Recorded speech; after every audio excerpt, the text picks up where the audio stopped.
এবার আপনার টেনশন হচ্ছে আপনি পরীক্ষায় কি পাশ করবেন না ফেল করবেন, রাতের ঘুম শেষ। আপনার টেনশন হচ্ছে আমি এখন কি বিদেশে যাব নাকি দেশে থাকবো, ঘুম শেষ। আপনি কি এখন চিন্তা করতেছেন ব্যবসা করব না চাকরি করব, ঘুম শেষ। আপনি এই সমস্ত জায়গার মধ্যে আপনার কোনো লাভ আছে? টেনশন করতেছেন কোনো লাভ আছে? আচ্ছা, আপনি টেনশন করলে পরীক্ষা পাস করে ফেলবেন? আপনি টেনশন করলে পরীক্ষা ফেল করে ফেলবেন? কিচ্ছু আসবে না।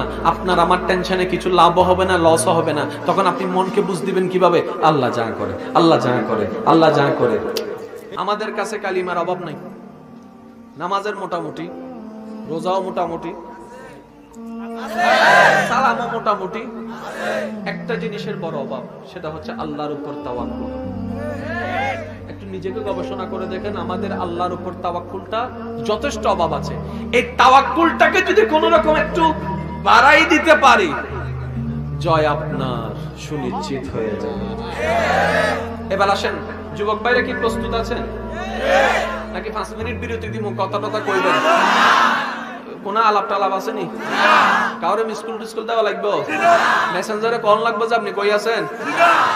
হ্যাঁ, সব শেষ, সব শেষ।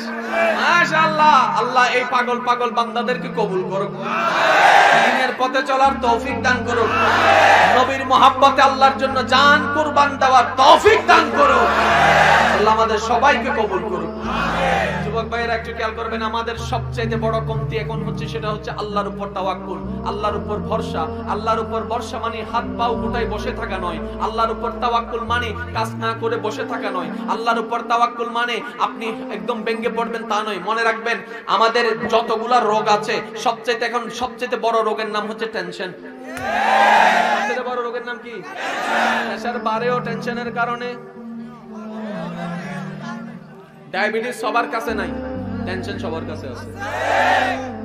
হার্টের রোগী সবাই না, টেনশনের রোগী সবাই। আজকাল দেখি 3-4 বছরের বাচ্চাও টেনশন করে। কথা কেন? কিরে বাইক না কি হয়েছে?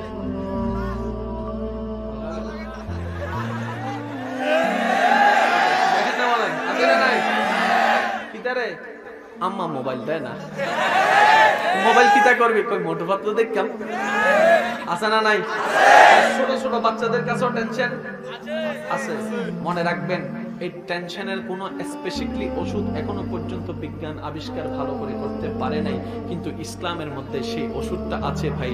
আপনি এই ওষুধটা যদি খেয়ে ফেলতে পারেন, মনের মধ্যে বসাই ফেলতে পারেন, আপনার টেনশন ফ্রি হয়ে যাবেন। আর টেনশন ফ্রি হলে তো জানেন আপনি প্রেসার থেকে বেঁচে যাচ্ছেন। টেনশন ফ্রি হলে গেলে আপনি ব্রেন স্ট্রোক থেকে বেঁচে যাবেন। টেনশন ফ্রি হয়ে গেলে আপনি স্ট্রোক থেকে বেঁচে যাবেন। টেনশন ফ্রি হলে আপনি শরীরের হরমোনের যে একটা অন্যায়ভাবে যেভাবে আপনার অনিয়ন্ত্রিতভাবে যেভাবে চলে, সেটা আর করবে না। টেনশন ফ্রি হয়ে গেলে আপনি ব্লাড সুগার থেকে বেঁচে যাবেন। টেনশন ফ্রি হয়ে গেলে আপনি উচ্চ রক্তচাপ থেকে বেঁচে যাবেন। টেনশন ফ্রি হয়ে গেলে আপনি রাতের ঘুমটা সুন্দর হয়ে যাবে। টেনশন ফ্রি হয়ে গেলে আপনি ঘুমটা সুন্দর হলে শরীরটা সুন্দর হয়ে যাবে, সুস্থ সুন্দর হয়ে যাবে। টেনশন ফ্রি হয়ে গেলে আপনার কাজেও মনে আসবে, পড়ালেখাও মনে আসবে, সবকিছুতেও মনে আসবে। এবার সব কাজের বাঁধা হচ্ছে টেনশন। টেনশন রোগের কোনো ওষুধ নাই, কিন্তু ইসলাম বলে আছে আছে। আল্লাহর উপর ভরসার লেভেলটা বাড়াই দাও, টেনশন লেভেল কমে যাবে।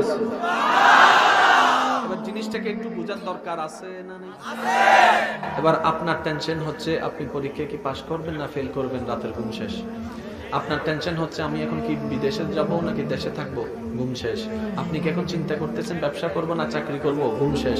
আপনি এই সমস্ত জায়গার মধ্যে আপনার কোনো লাভ আছে? টেনশন করতেছেন কোনো লাভ আছে? আচ্ছা, আপনি টেনশন করলে পরীক্ষা পাস করে ফেলবেন? আপনি টেনশন করলে পরীক্ষা ফেল করে ফেলবেন? কিচ্ছু আসবে না। আপনার আমার টেনশনে কিছু লাভও হবে না, লসও হবে না। তখন আপনি মনকে বুঝ দিবেন কিভাবে? আল্লাহ যা করে, আল্লাহ যা করে, আল্লাহ যা করে। যেটা করে কি এখন মন বলবে যে আল্লাহ যদি ফেল করায় দেয়, তখন আপনি বলবেন আমার আল্লাহ ফেল করাইলো, আলহামদুলিল্লাহ, পাস করাইলো আলহামদুলিল্লাহ, ব্যবসা দিল আলহামদুলিল্লাহ, চাকরি দিল আলহামদুলিল্লাহ, বিদেশ দিল আলহামদুলিল্লাহ, না দিল আলহামদুলিল্লাহ, তো দিল আলহামদুলিল্লাহ, না দিল। আপনি শুধু একটা কাজ, সেটা হচ্ছে প্রতিটা মুহূর্তে পক্ষে হোক বিপক্ষে হোক, চিন্তার পক্ষে হোক চিন্তার বিপক্ষে হোক, মনের পক্ষে হোক মনের বিপক্ষে হোক, বান্দার শুধু একটাই কাজ, সর্বদা আলহামদুলিল্লাহ বলতে থাকা। বান্দা যখন প্রতিটা পরিস্থিতিতে আলহামদুলিল্লাহ বলতে থাকবে, রব তাআলা তার অশান্তি অন্তরে শান্তির ব্যবস্থা করে দিবে। সুবহানাল্লাহ।